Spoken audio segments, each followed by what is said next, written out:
બાપુ આપનું નામ? પરશુરામગીરી. તો બાપુ જે બાપુના ગિરિગીરી બાપુના સાનિધ્યની અંદર જે આજે કાર્ય થઈ રહ્યું છે એના વિશે તમે શું લોકોને જણાવો છો? બસ મેં કીધું ને બાપુ જે બોલ્યા એ થાય છે, એ અમે જોઈએ છે ને આનંદ કરીએ છીએ. આ બાપુ બધું બોલેલા છે. અંદાજે હાલ કેટલા લોકો અહીંયા આવી રહ્યા છે? હાલ લગભગ કાયમ 70,000 નહીં હોય. હા, એટલા તો હોય. આટલું આ વધુ ખરા પણ ઓછા નહીં.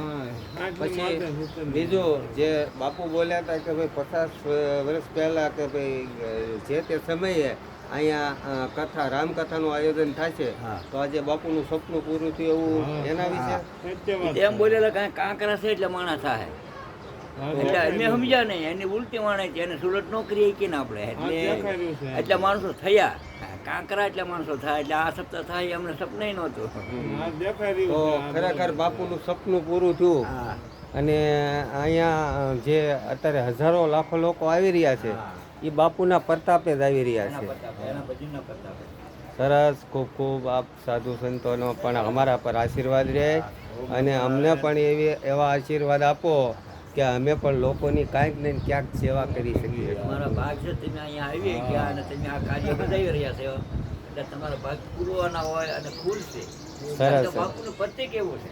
સરસ, ધન્યવાદ. સરસ, ધન્યવાદ. હું આપ સર્વ સંતોને નમન કરું છું. મારા નમન સ્વીકારજો. જય ભોળાનાથ.